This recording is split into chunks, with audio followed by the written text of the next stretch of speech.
Yeah, well, I kind of look like a Dave. It's like, one of those It's because somebody else said his name was monosyllabic. Dave. Oh. The King Crimson Bartok dude that left. Oh. Well, listen, if I'm going to be associated with those artists, that's fine. You can call me Dave, whatever. I look like so a many monosyllabic guy There's so anyway. many names. Bill, Dave, whatever, normal, average. All right, so you guys are Okapi. Okapi. Dang it, somebody said Okapi, and I was like, Okapi. Who? Somebody said Beat 'em Okapi. up. I know. Okapi. That's what I was saying at first. Okay, Then they Okapi. make you feel weird, right? Yeah, I'm sorry. I'm sorry. I had it right and then I switched it at the last second. Okay. People, man. So what does that? I know. So what does that mean? It's an animal.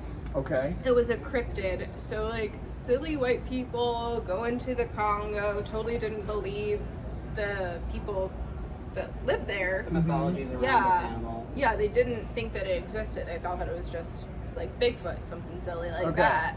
But it's like this giraffe zebra sort of hybrid thing, and that's why we connected with it, because it's something that wasn't supposed to exist, and it's this weird melding of a whole bunch of different things. We have different musical backgrounds. That was really Yeah. cool. And Yeah. it's a single word. Oh. It kind of had this, I don't know, primal, primitive feel to it. Just how the word sounded, but Yeah. it's just a word too.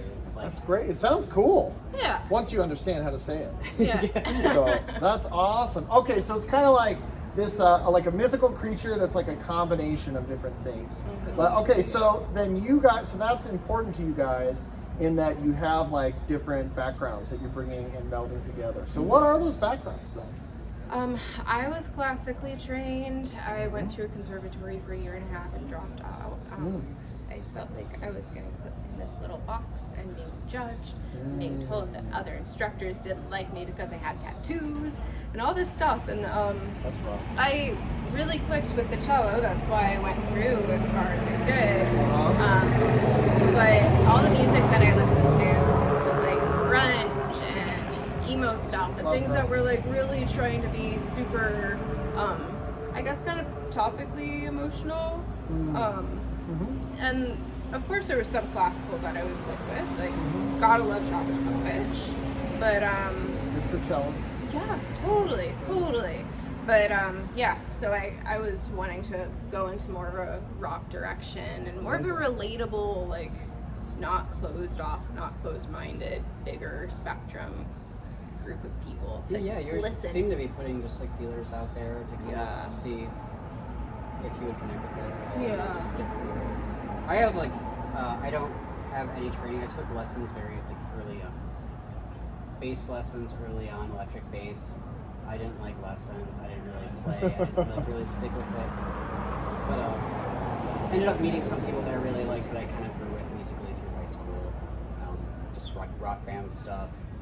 Yeah, went through the grunge stuff and classic rock and prog and math rock, post rock, all those types of genres. Love And then discovered like Schoenberg and Bartok and Shostakovich and Satie and then also like Charles Mingus and Ornette Coleman and folk music and tango music and all these other things, which didn't really feel any sort of loyalty to one thing specifically, but just took aspects of those different genres that I really appreciated and wanted to embody with how I played. So a lot of the writing that I do is based off what feels really good to play. A lot of rhythmic stuff, very staccato, just like kind of aggressive, which is one of the reasons why I wanted to pick up upright bass. I felt somewhat limited by electric bass because those electronic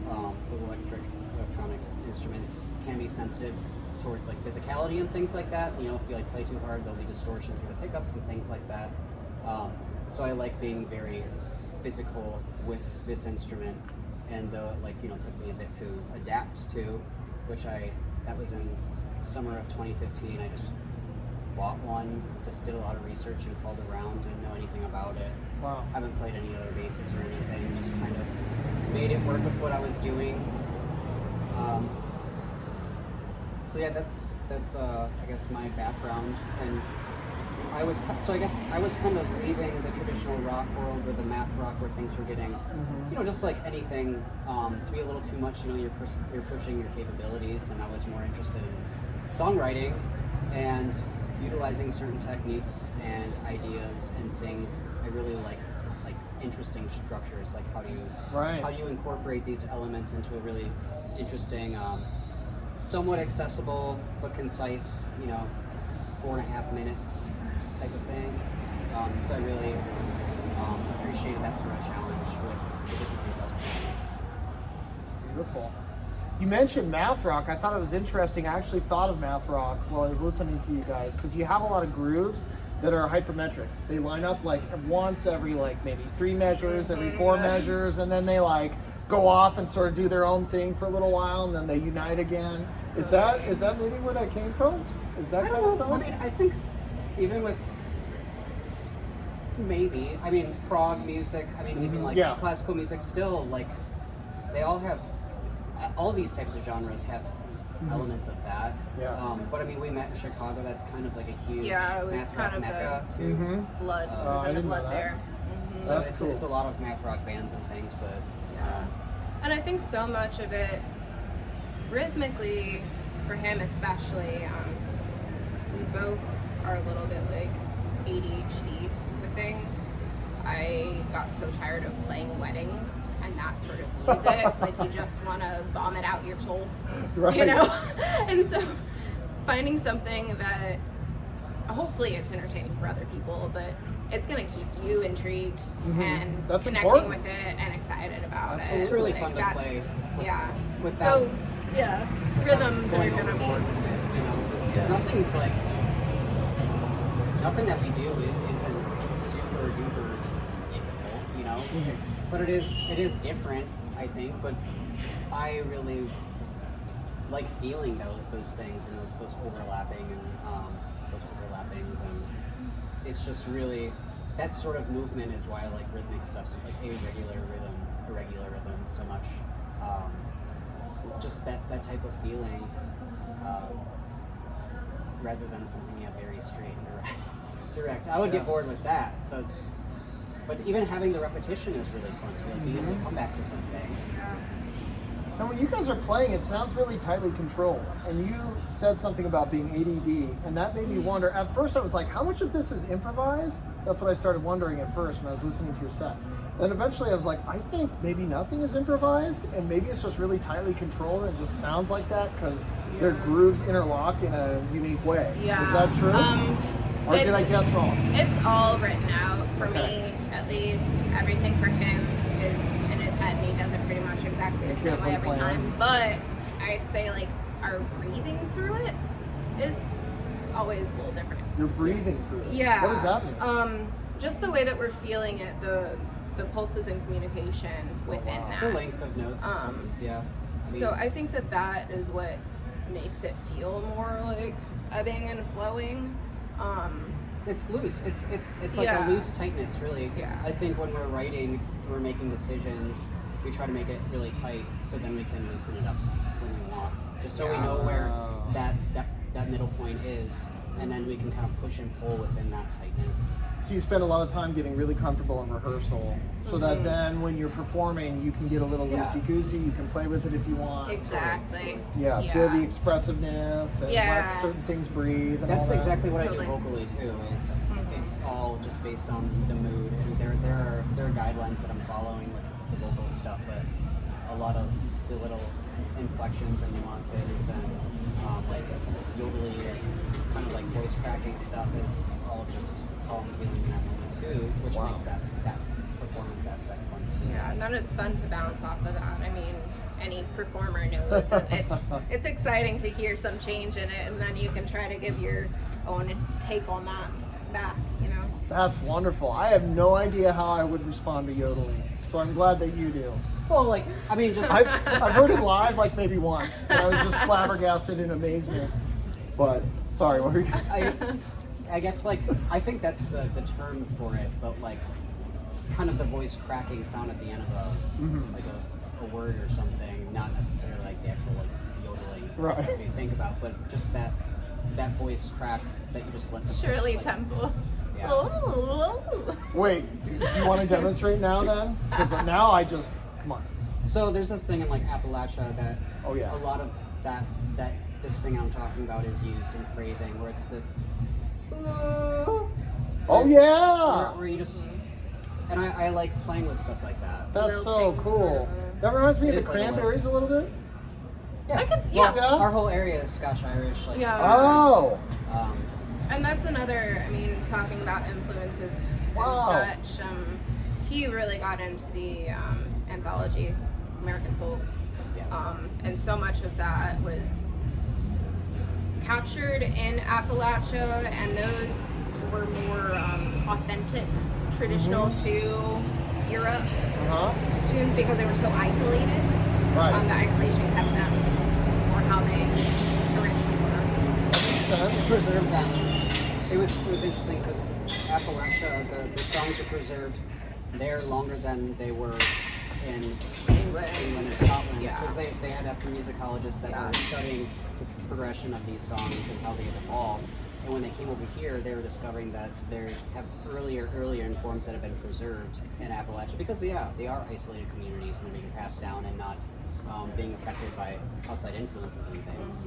Oh, that's fascinating. So it's funny because I'm really not into traditional things whatsoever. But I think like just reading about stuff like that and hearing examples of it is really interesting and influential, and then it gets me excited about whatever it is I'm doing. But it's not like I'm trying to mimic anything traditional. It's just pulling things, you know. Wow.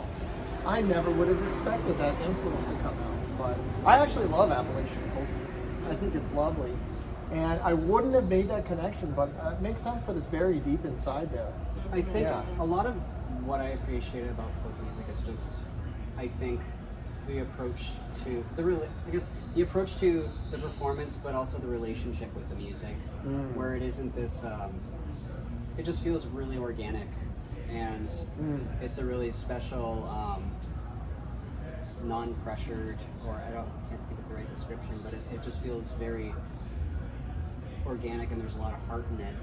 As cheesy as that sounds, there's no like expectation, and as you're growing as a musician, you have higher expectations of yourself. You are worrying about being judged. You want people to like what you're doing, but then when I'm always returning to folk music or blues music, it's just like these people are doing things so much more fantastic than other things, and like I want to have that relationship back with the music that I'm creating, and so much of it is just the essence of it and the relationship, like I said, between what's being created. They're letting their own voice come out through it, and I think it's either to experience it, it's just for the sake of experiencing it themselves, or it's for the sake of telling their own story. And I think that they have a deep connection to what that story is, or how they relate to this old song that their mom sang to them growing up, like it just feels like it's not to prove a point, Right. Yeah. And what you're saying now, that's so similar to what you described your motivation was for performing just a little while ago. You said, I have to be convinced that it's meaningful and interesting and something that we're really heartfelt about. Yeah. So that's really, really cool. Okay, so we talked about your influences. That's really fascinating. I'm wondering, what is the most interesting, I was trying to think of an interesting question that wouldn't have a boring answer. And I was like, what if I just asked them, what is the most captivating part of the creative process for you guys? Like, from when you start writing a piece, is it when you are working on it together? Is it when you're first thinking of the idea? Honestly, I mean, I have always associated more so with being a performer, and so I'm really excited by sharing. So that makes me really happy, and trying to find like, okay, where am I sitting in my body and the environment with these people, and trying to meld all of that into, okay, how am I going to present that today? So that's really exciting for me. I think you're definitely more so the writing process. The creative process. Yeah. So in terms of creating, I have a relationship with what I'm creating personally, and then I have the relationship. So what we do is I typically start with the music, the bass playing, and then I'll write structures, and then I'll write vocal melodies over that. And then around that time, I also write a lot, and so usually poetry that I have is in the same vein of what I'm creating with the music, and so then I make the lyrical elements work with the melodies that I've written out. I like encourage them to work in some way. So there's that relationship with which. What's captivating about that for me is being able to harness exactly what it is I'm wanting to incorporate, the different elements I'm wanting to incorporate. Like for instance, this one newer song is mainly a very simplistic, like 3-note melody, but I'm doing the percussion. I'm trying to come up with really elaborate percussion around this very simple, like 3-note melody. And that's just an example of like, okay, how am I going to make this work? How am I going to like build around this? Almost like solving a puzzle, figuring out how you're going to combine totally different elements. That's the fun part. And with Lindsay, that's the bane of my existence. Like because it probably sounds like gibberish to everyone else, but I know what I'm looking for once I find it.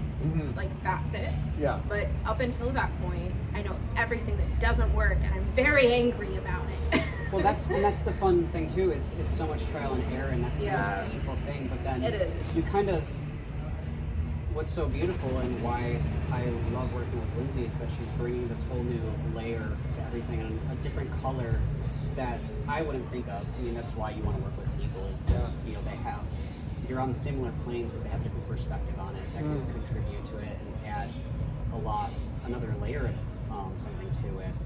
But when things really click with the writing process, it's like, okay, that's rewarding. Fun. Yeah. But it's also getting to that point is very, very stressful because it's a lot of. I'm very angry. It's There's so much. I know the feeling. Because people have different opinions, and then it's. I guess sometimes I have a general direction, like rhythmically or whatever. But you just don't know what's going to come out of it, and that's especially when I have a song and I have an idea of like what the skeleton is, playing bass and singing the parts, and then this whole other layer comes in and it becomes something pretty different. It's really fun. And it's like you have to make a choice in that moment. Like, are you going to hold on to your original notions of what the piece is, or are you going to like let this new idea come in and let it become something different? Than what you originally thought.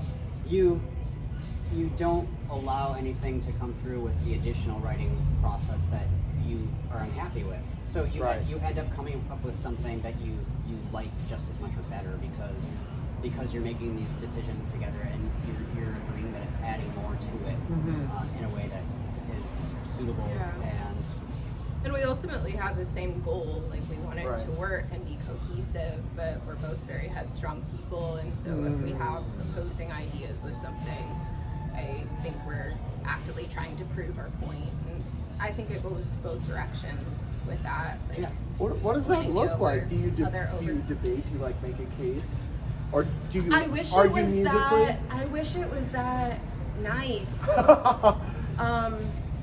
Kind of. I at least try to understand why I don't like something or why I do like something. And then I might not use the nicest words, but I will explain why I don't like something. I need to work on it. That's amazing. But it's because I want it. I feel connected to it, and I want it to be good, and I want to enjoy playing it. And it's like that's the decision you're going to live with. We're not going to go back and change something. It's something that's bugging you. Like, hash it out then. It has to happen now because I'm not going to go back, a year and a half later and fix something. And so on the rehearsal space, when you're having this back and forth, this passionate, heated back and forth, are you able to just leave it all in the rehearsal space and then go and get croissants later? Or do you sometimes be like, I need an afternoon? It's usually late in the day after work. So because we work full-time day jobs and stuff, so we're already exhausted. We don't get to spend like our best selves on our music, unfortunately. We can tell when to stop. When it needs to stop, and then I think we can try to. Honestly, like if we can chill it, which I think we're getting better at, like going to YouTube and watching like Beard Meets Food, like this competitive eater. Or like Weird History, which is this channel where you can find out what like hygiene was really like in the medieval era, stuff like that. Just, I heard it's not as bad. It's not as bad as people said.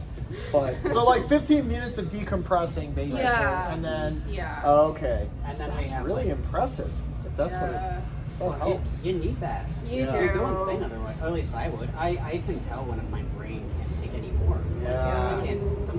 also sometimes whenever you're that passionately upset about the direction it's going, that means that you're that close to finding exactly what it is Right. that you are You don't know yet seeking. if stopping. And so sometimes that little break can be enough, like you go back and boom, you found it, you know? New day. Sometimes it has to be a different day entirely.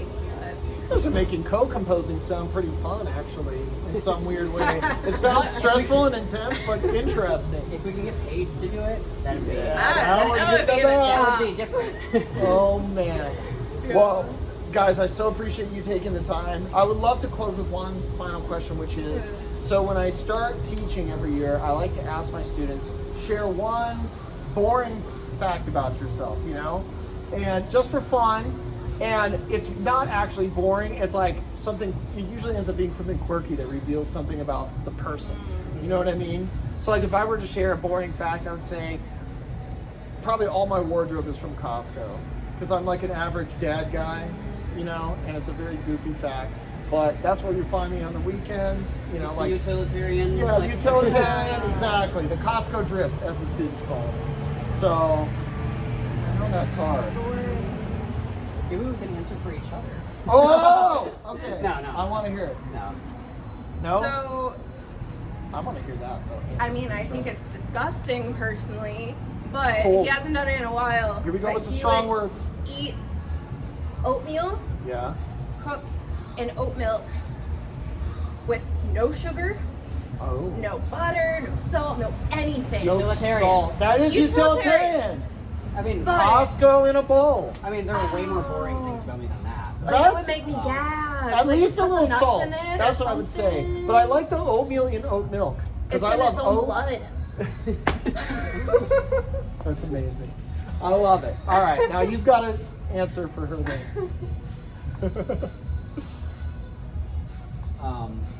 I can be You don't tough. have to say I can something be as tough. disgusting. You can't. He's really thinking. He's got a rhythm going. I mean, I could like maybe come up with like faults, but That's fine. You're not boring though. That's So You guys are interesting people. You know, speaking about the like ADHD type stuff, I have like this. I'm very hyperactive, which I think has is very evident in my playing style. Like, I cannot sit still, and Lindsay cannot stand the fact that I can't sit still, so I can't do any sort of hand percussion ever, which makes it really hard for the writing process. I have to be very alert, but You're distracting. That's awesome. there's a sensitivity to hyperactivity when we're not playing music. Yeah. Okay. That's boring. Maybe that's boring. That's great. I mean, I That's make, really I interesting. make the situation boring, I guess. I think the like You the, need the boringness. maybe the looseness factor of not being able to be like really silly, because He says I don't know how to play. like Oh. I don't say it like that because that sounds like a hippie, but like just being really quirky and weird and singing weird songs and stuff Yeah, boring with because that. that's a lot of how I deal with things too. It's just being able to spaz out every once in a while, which is a lot of really loud singing in That's the car. awesome. Like, So the next time he does that, you need to just sing louder than him. That's what you gotta do. Just plan.